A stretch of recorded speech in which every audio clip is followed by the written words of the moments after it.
Siku ya juzi wakati Young Africans wanacheza mechi yao dhidi ya Mbeya City na kutoa kifurushi cha 6G. Sijajua kama 6G ilishawahi kufika, lakini mimi nahitaji 6G kwenda kwa Maxime na kosi chake cha Mbeya City. Alionekana mmoja mchezaji wa klabu ya Simba akienda kutazama mchezo huo. Imekuwa ni kawaida kuwaona makocha wa timu pinzani na makocha na wachezaji wa timu pinzani wanapokwenda kutazama mechi za timu pinzani. Mara baada ya mchezaji huyo kuonekana usiku wake, kukawepo na taarifa za kuwa viongozi wa klabu ya Young Africans wamepiga simu au wameanza mawasiliano na klabu ya kule nchini Morocco ambao wamekuwa na historia nzuri katika soka la barani hapa Afrika, na wazungumzia Wydad Athletic. Sasa hizo taarifa zikawa za kwanza, zikaja taarifa zingine tena ya kwamba viongozi wa Simba nao pia wamekaa mezani kuangalia namna ambavyo watambakiza mchezaji huyu katika klabu yao, lakini zikaja taarifa zingine ya kuwa Wydad Athletic wanamtaka mchezaji wao kwa sababu wanamuona kama mchezaji ambaye wanaweza wakamtumia kwa miaka ya mbele. Lakini haikuweza kuishia hapo, zikaja taarifa zingine ya kuwa Young Africans kupitia kwa moja ya kiongozi mkubwa wa taasisi hiyo ya mpira wa miguu hapa nchini Tanzania akikanusha na kusema ya kwamba hawahusishwi kabisa, wanapaswa waepukane watu na taarifa hizo kwani sio sahihi. Uliwahi kuona wapi taasisi inagomea tetesi za mchezaji kusajiliwa katika klabu yake? Bwana, ndivyo ambavyo soka la kibongobongo tunaliendesha. Sasa uhalisia wa taarifa ni upi? Ndio maana Data Sports tukakaa hapa, mimi Florence Renatus pamoja na mwenzangu anaitwa Hassan Saddam kwa ajili ya kukueleza nini ambacho sisi tunakifahamu. Bwana, karibu ndani ya Data Sports, hapa hakika no bla bla. Lakini kubwa zaidi na kukumbusha kuhusiana na wale wote ambao mnajenga nyumba, hoteli, chochote kile ambacho kinahusiana na mwanadamu kuweza kujihifadhi kwa namna yoyote ile au kukaa kupumzika. Natumaini ya kuwa utakuwa unahitaji mabati. Sasa Data Sports tunakukwambia tu ya kuwa kampuni bora na safi kabisa ambayo inatengeneza mabati bora na ya kisasa kabisa inaitwa Bati Quality. Kampuni hii inapatikana hapa jijini Dar es Salaam, lakini haimaanishi wewe uliopo Ruvuma au nje ya Dar es Salaam hauwezi ukazipata bidhaa zao. Mabati walionayo yapo ya migongo mipana, migongo midogo, ambayo ina material chenga chenga, kuna yale ambayo yanakuwa na mfano wa kigai. Yaani mabati yao ni yale ambayo ukiyaweka katika nyumba yako basi hakuna chochote ambacho kitaingia ndani na kuharibu furniture zako au vile ambavyo umeviweka ndani. Lakini wanakuambia kuwa wanakupa bati kulingana na ubora wa nyumba uliojenga au kulingana na chochote ambacho umekijenga cha mwanadamu kuweza kujihifadhi, na kubwa zaidi kutoka kwa Bati Quality ni kuwa wanakupa na misumari ambayo inaendana na bati ambalo umelinunua na nyumba ambayo umeijenga. Lakini bila kusahau usafiri wao ndio wanagharamikia, na bila kusahau warranty yao ni takribani miaka 10. Nadhani inatosha sasa kukwambia kuhusiana na Bati Quality, lakini tutaendelea kukukumbusha. Karibu ndani ya Data Sports. Maswali hata nawe pia unaweza kuwa unajiuliza kama sisi. Kwa vizuri? Tuko vizuri kabisa. Taarifa 4 ndani ya mchezaji mmoja. Ndani ya mchezaji mmoja. Viongozi wa Yanga wamehusishwa na mchezaji huyo kwamba wameanza mawasiliano na timu inomiliki. Timu aliyopo kwa sasa hivi na wao pia wanaangalia namna ya kumbakiza. Timu inomiliki imetoa taarifa ya kwamba mchezaji wao hauzwi popote, wanaomhitaji. Lakini wakati huo Young Africans wanatoka hadharani na kuzikana hizo taarifa. Uliwahi kuona wapi tetesi ya usajili mtu anatoka na kuikana? Hivyo ni vitu ambavyo vipo duniani. Yaani hata mimi leo naweza nikahusishwa kwenda kucheza Young Africans. Kibaya kipi? Wewe unakataa kama nani? Wewe unakataa kama nani? Tukizungumza Florence, huo ndio mpira wetu hata. Ndio dunia ilivyo. Ndio mpira wetu wa Afrika. Ndio dunia ilivyo. Kuna mpira wa Ulaya tunauona na mpira wa kwetu wa Afrika. Kwa hiyo kuna real alafu kuna wa kwetu huko. Wa kwetu tumekuwa na vitu vingi. Ukimtazama Selemani Mwalimu ndani ya klabu ya Simba, Florence kwa sasa amefunga magoli 6 kwenye mechi 12 alizocheza akiwa na mchango mkubwa ndani ya klabu ya Simba.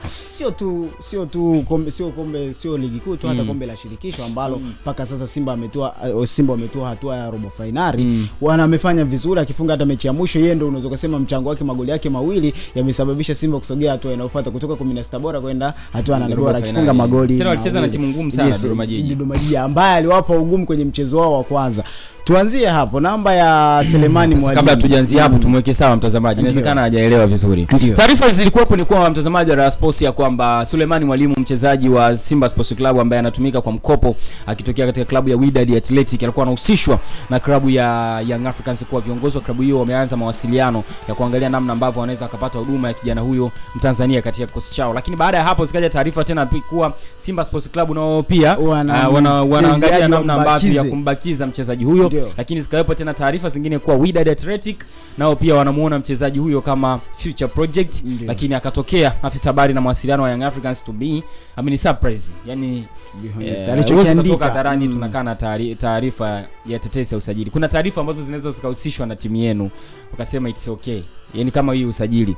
Yani leo hii hata Vitalis Mayanga sijui wakina nani, hata mchezaji anayecheza under 20 ya Kenya huko wapi anaweza kahusishwa na klabu yenu. Mbona ya Chobodo haijapingwa? Marufuku. Doesn't make sense kwangu mimi. Ni kitu ambacho nimeshangaa sana kwamba taarifa hizo mziepuke, ni za uongo, wanataka kuigombanisha taasisi au ni namna ambavyo mwisho usajili unapokaribia. Mtazamaji wa Sports akipata muda anaweza kupitia andiko aliloliandika msemaji wao. Kwamba ikifika sasa wakati wa sajili hizi mahasa nini wale wanahusika wa maagent wa mawakala wa wachezaji wanaanza kuongezea bei sokoni, labda anaanza kumwambia wanahusishwa na timu fulani ili mradi tu kama ana mkataba uendelee, kama unatikisa kiberiti nyie mkizingua fulani wanamhitaji, kwa hiyo ni nyie tu. Florence, tuanzie hapo kwa upande wa Selemani Mwalimu. Namba zake tumetazama akiwa ndani ya klabu ya Simba kwa mechi 10 na kuna baadhi ya michezo ambako kihesabu dakika alizocheza hazifiki dakika 90 za mchezo ambao usike. Kuna baadhi ya mechi nyingine alikuwa anaingia na anafunga, na wakati kumbuka wakati Mwalimu Steve Baka anaanza klabu yake ya Simba alikuwa muda mwingi alikuwa acheza na namba 9 halisia, muda mwingi alikuwa anacheza na force namba 9 wakati ya striker anao kiwanjani. Tuanzie hapa namba ya Selemani Mwalimu ndani ya klabu ya Yanga, hasa Simba ambako tayari kukosekana kwa Jonathan Soa kumempa ufalme ndani ya klabu ya Simba kwamba yeye ndo namba 9 tayari amesimika misingi yake. Ndani ya klabu ya Yanga namba yake ambako pale kuna mastrika wawili ambao tayari na wao unaweza kusema washasimika misumari yao. Kuna Principal Melo Dube, lakini pasina kumsahau Depo. Tuizungumzie namba yake.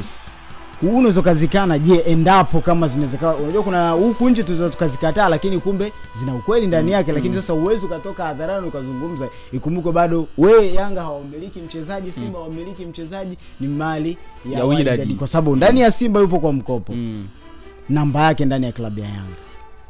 Kwanza moja ya kitu ambacho mimi nakiamini, mimi napenda sana wachezaji wazao. Nawapenda sana. Yaani naona na fry ninavyoona wana shine kwenye hizo timu. Kama ambavyo upande wa kulia upande wa kushoto wa Yanga na wa kulia umetawaliwa na walinzi wa Kitanzania. Ukija hata center backs pale kwa vile tu ameongezeka, yani ulinzi wa Young Africans kwa sasa unatawaliwa na walinzi wa Kitanzania. Kitu ambacho mimi huwa na enjoy sana. Sasa moja ya ndoto yangu nyingine ambayo natamani kuiona inatimia ni kuona safu ya ushambuliaji ya timu hizi mbili kubwa zinaongozwa na wazawa. Sawa Kwa hiyo tafsiri nyepesi ni kuwa mchezaji kama Suleimani Mwalimu itakuwa ngumu kuniaminisha mimi eti kuna timu ambayo Suleimani Mwalimu hawezi ukawa na uhakika wewe kucheza kwenye hiyo timu. Yaani inaweza kawa ngumu sana mimi kunihakikishia. Namba yake ipo. Yaani namba yake ipo na anaweza akacheza. Yaani anaweza asianzie kwenye kikosi cha kwanza, lakini una uhakika kwamba anaweza akawa mbadala wa mchezaji fulani kwenye uwanjani. Yaani sio mchezaji ambaye utakosa naye tumaini kabisa kwamba hawezi kukuonyesha chochote, hamna. Sisi moja ya kitu ambacho nikwambie ndugu yangu Hassan Saddam, unapoenda kununua bidhaa yoyote ile, kitu cha kwanza ambacho unazingatia ni ubora wa ile bidhaa.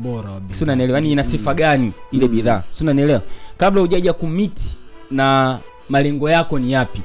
Sawa ndio maana kuna watu wananunua vitu ambavyo vina sifa kudumu muda mfupi.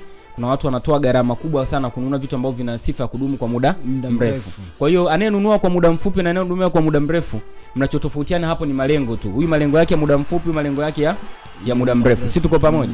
Kwa hiyo hata unapoenda kutafuta striker, sawa mfano kwa Suleimani Mwalimu, unapoenda kutafuta striker lazima kwanza ujue sifa za striker unayemhitaji ni hizi. Yaani striker wa kisasa hivi anatakiwa kuwa na sifa gani, si ndio? Rahisi sana kwamba anatakiwa kufunga, anatakiwa kupressi, anatakiwa kulink, anatakiwa kuwa na movement sahihi ambazo zitaweza kutengeneza nafasi kwa wachezaji wengine waweze kufunga, kwa sababu mpira wa sasa hivi mfumo haumtegemei tena mshambuliaji, bali mshambuliaji yumo ndani ya mfumo ambao unaisaidia timu kuweza kupata matokeo. Doesn't matter hata kama ni fullback anafanyaje, anafunga. Kwa ukienda kwa Suleimani Mwalimu unavipata hivyo vitu vyote kutoka kwake. Kwa kinachokuja kukutofautisha sasa interest zako za kumhitaji mchezaji kama Suleimani Mwalimu kwenye klabu yako ni malengo yako vipi? Sio, tuko pamoja? Yaani kabla hatujaja kwenye system ya uchezaji ya Mwalimu, lakini pia malengo yenu nyie kama timu yako vipi? Sawa ndio maana tunakuja kwamba baada ya kujua malengo yenu, basi mnahitaji kitu cha aina gani. Kwa anaweza asifae kwenye timu yako kutokana na malengo yako yalivyo, lakini haimaanishi ya kuwa Suleimani Mwalimu hafai. Yaani sio striker ambaye hana hizo level za ubora ambao wewe unafanyaje una uhitaji. Yani kinachotofautiana ni malengo. Kwa malengo ndio ambayo yanatutofautisha kwamba bwana mimi wa aina ya striker simuhitaji, ila anahitaji striker aina hii, ila haimaanishi kwamba ile striker sio mzuri. Sio, tumeelewana vizuri. Kwa hiyo kwangu mimi naweza nikakwambia no, ana sifa za kucheza timu yoyote hapa Tanzania. Anacheza.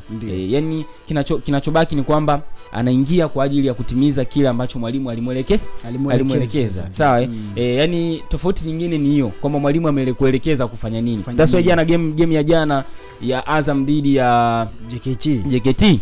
Ukimsikiliza kocha Florai Benge alimwambia Idinado ya kwamba una muda mwingi hujafunga. Leo naomba ufanyeje? Ufunge. Yaani mpango kazi wa mwalimu mmoja wapo ni kukuona, sio kwamba leo usitoe tu assist. Naomba pia ufunge. Kwa alipopata nafasi Idinado alifanyeje? Alifunga. Si tuko sawa sawa? Yani una meet zile requirements za mwalimu, kwa maana ile game plan ya mwalimu imekuelekeza wewe ufanye nini, afu then malengo ya timu ndio yanakuja yanatimia. Kwa hiyo hata ukimuuliza mchezaji yoyote kwa sasa hivi anakwambia, ukimuuliza malengo yako kama mchezaji ni nini, anakwambia nifanye vizuri kwenye timu ili malengo ya timu yafanyeje? Yatimie. Yani kama utapata kiatu cha dhahabu afu timu ikakosa kombe, inawezekana I make sense zaidi katika timu ambayo imepata kombe lakini haijapata mchezaji aliyetoa kiatu cha dhahabu. Nani ambaye ukimweka kwenye ufahari unampata huyu aliyepata kombe kuliko yule alichukua kiatu cha dhahabu, sababu hiyo ni individual issue kuliko ile ambayo mafanikio binafsi kuliko yale ambayo yanahusisha mafanikio ya timu. Kwa utakuwa umenielewa vizuri sasa ndugu yangu Hasani kwamba malengo ya timu ndio huwa jambo la kwanza ambalo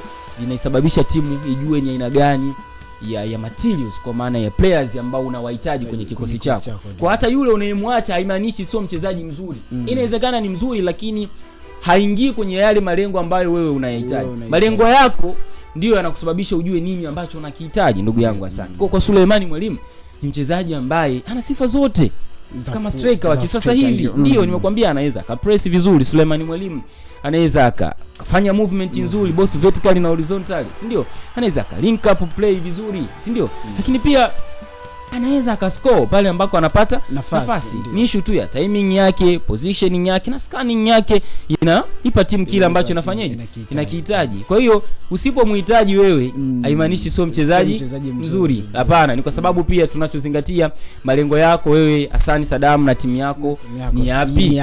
Na kama malengo yako ni makubwa sana, basi unahitajika kupata wachezaji ambao profile zao ni kubwa kuliko ya Suleimani Mwalimu. Ila haimaanishi kwamba Suleimani Mwalimu sio mchezaji mzuri. Kisichokufaa wewe kinamfaa mtu mwingine. Huyo ni Suleimani Mwalimu ambaye ni mfungaji bora wa msimu wa 2022-2023 akiwa na klabu ya KVZ kule visiwani Zanzibar nchini kule visiwani Zanzibar. Akiwa top scorer, baadaye akaja Tanzania ambako safari yake ilianzia hapa nchini, akianza na klabu ya walimleta Singida kama mwenyeji, lakini baadaye wakampeleka Fountain Gate huko ndiko alikoanza mpaka msimu wa 24-25 na kukumbusha vizuri tayari wakati kabla hajaenda Wydad alikuwa anaongoza kwa mabao. Umeiona taarifa ambayo inahusisha Wydad kwamba wanamhitaji mchezaji wao kwa sababu wanamuona kama wanaweza wakamtumia kwa miaka ya baadaye. Yaani sio kwamba hawamscout, wanamscout kwa sababu ni sehemu ya swali langu lilitakiwa lianzie hapo la upande wa Wydad. Leo Tanzania wengi wakisikia kwamba Suleimani Mwalimu anarudi Wydad au Wydad bado wana mpango naye, wengi wao ukimsikiliza mtu mmoja tu anakuambia Wydad huyo washaachana naye. Wengi wakwambia Suleimani Mwalimu ana kiwango gani cha kwenda kucheza katika klabu ya Wydad. Wengi wakichukua ile mfano wakwambia kama Stefan Kia Azizi ambaye amefanya makubwa ndani ya klabu ya Yanga, ameenda kule ameondoshwa ndani ya msimu hatujamalizika tu, msimu mmoja tu aliocheza nusu msimu ameondoshwa. Wengi wakiiona Suleimani Mwalimu ambao Wydad ukisoma taarifa wanakuambia mchezaji wetu hatumuuzi, bado tunamhitaji, tunaendelea kumtazamia. Je, namba yake nilifanya kipindi na wewe asikumbuki, nadhani nifanya na Alois, nikamwambia usajili wote unapokuwa unafanyika una vitu vitatu tu. Yaani unafanya usajili kwa lengo la kuboresha kikosi chako kwa maana ya kukifanya kiwe kipana zaidi, sababu nafasi ya huyo mchezaji unataka kumsajili yupo. Sawa, mchezaji mwingine kwa unamchukua huyo kama sehemu ya kuja kukiboresha kikosi. Sawa, hiyo ije kusaidia kwenye issue za fatiki na vitu vingine.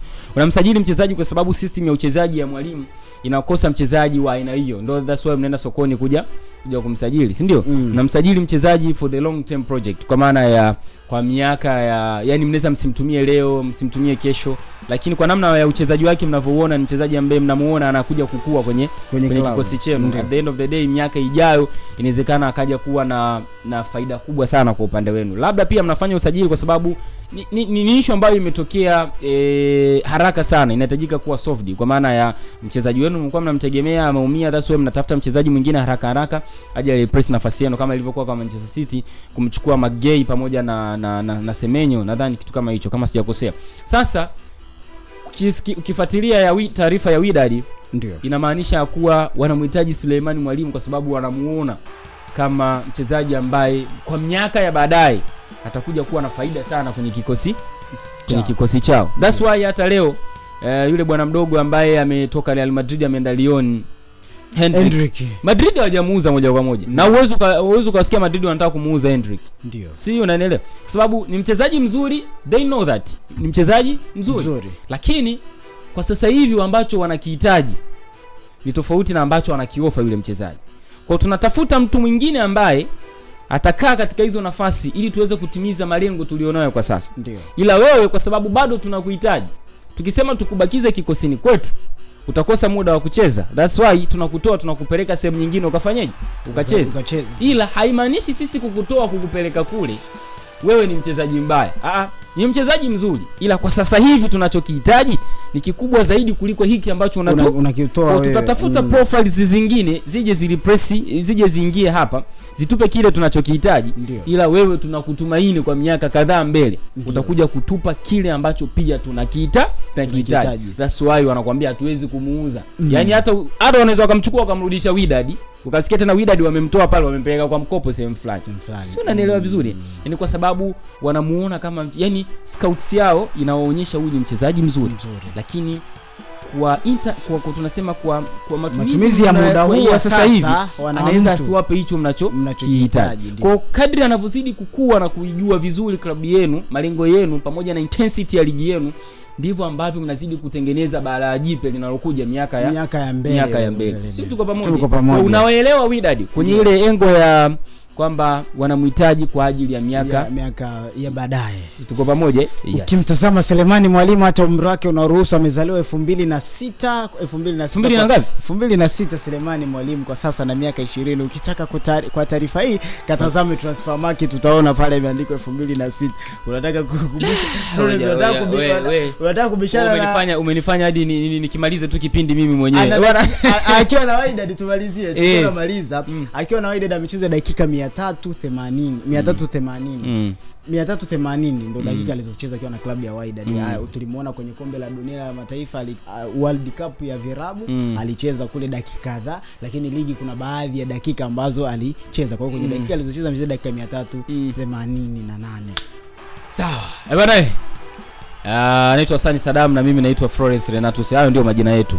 Instagram Sani Sadam, Instagram Florence Renatus, Instagram ni Paco TZ. Ndio msimamizi wa matangazo haya. Shukrani sana kwa ndugu zetu wote ambao mmeendelea kuifuatia Data Sports. Hakika tumekupa kile ambacho unastahili. Kwako wewe unaona kipi? Suleiman Mwalimu anafaa kucheza Young Africans? Anafaa kusalia Simba Sports Club? Anafaa kurudi alipokuwa nazungumzia Wydad Athletic Club? Wapi anafaa Suleiman Mwalimu? Alafu kitu kingine, inawezekana mimi ni mtu wa kukubaliana na vitu vingi, lakini sio issue ya kukaa chini kuandika andiko eti la kupinga tetesi. Ukikutana nayo ufuta kabisa. Vitu vya ajabu sana hivi. Sawa bwana, yani kichoniumiza zaidi yule ni mzawa. Ulitaka usishwe na Namungo kaka au Mtibwa Sugar? Watu wawili, Chobodo ukusikia chochote? Chobodo ukusikia chochote? Yani unataka usishwe na nani? Chobodo usikie, lakini kwa sababu anatoka upande wa pili utayasikia mengi. Sawa bwana. Nashukuru, shukrani sana. Mimi naitwa Florence Renatus. Asante Sadam, Paco TZ ndo msimamizi wa matangazo haya. Until next time, bye bye.